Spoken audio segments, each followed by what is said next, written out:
Ka-Solid North, Beat the Summer Heat ba ang tema ninyo ngayong summer season? Huwag mag-alala kasi I got you! Tara, pasyal tayo sa Lucas and Lily's Farmhouse. Ilang minuto lamang mula sa National Highway, mararating na ang malawak na farmhouse na ito. Ang buong lugar, #Instagrammable. Pagpasok pa lang, bubungad na ang kanilang infinity pool. Mayroon ding mga sunbathing chair para sa nagdanais damhin ang summer vibe. Perfect din ito para sa mga magjowa o mga magkakapamilya dahil mayroon din silang mga A-type cabin kung saan pwedeng magpahinga o mag-overnight. Mayroon ding fish pond kung saan pwedeng mamingwit at ang inaabangan tulad sa Cebu, ang floating restaurant. Si Melody, 4 na beses nang nagpapabalik-balik sa Lucas and Lily's Farmhouse. Paborito niyang binabalik-balikan ang view at ang swimming pool. Aniya, lagi niyang dinadala ang kanyang mga kaibigan, kapamilya at maging mga kliyente para ma-experience din nila ang ganda ng farmhouse. Well, I'm very happy because it's a very relaxing place. I mean, I don't need to go to a far place just to experience. Napakaganda. We're very happy and grateful na nagkaroon ng Lucas and Lily's dito mismo sa Alicia. I even want to spend my birthday here. So, siguro pag natapos na yung function hall ni Ma'am Lian. Yan. Yeah. Definitely I will come back.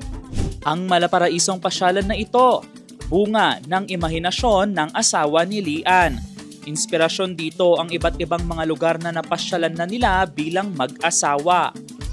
Drawing niya sa Africa, talagang tinutuon na niya. So, pag-uwi namin, nagstay muna ako sa Manila ng 2 weeks. After 2 weeks, pag-uwi ko, wala na yung kalamansihan, ganyan.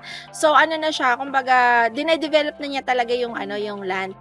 Plano niya to, drawing niya to, as in talagang imagination niya to, na na-bring niya into life. Pero ang sentro ng farmhouse, ang Filipino touch nilang mag-asawa na nakaangklas sa magandang customer service at top-notch hospitality.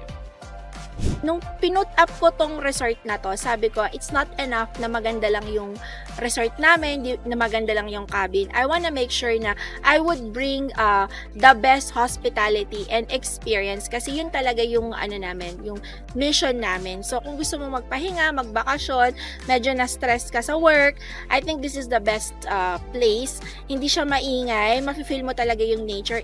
Pero alam nyo ba mga ka-Solid North, ang Lucas and Lily's Farmhouse ay hindi lamang basta resorts place dahil isa rin ito sa mga nagbibigay kabuhayan sa napakaraming mga Isabeleno tulad na lamang ng operations manager ng resort na si Pope. Ang dami niya kasing pinaprovide ng mga trainings eh. Other companies kasi hindi yan nagpa-provide ng trainings. Meron bang trainings pero paid, pero yung sa kanya kasi unpaid. So, yun, malaking katulungan yun hindi lang sa akin as operations manager pero sa lahat ng empleyado niya sa personal growth na. Kaya kung naghahanap kayo ng out-of-the-country experience pero with a touch of Filipino love, tara, pasyal tayo sa Lucas and Lily's Farmhouse. Tantigit 2, Balitang Solid North.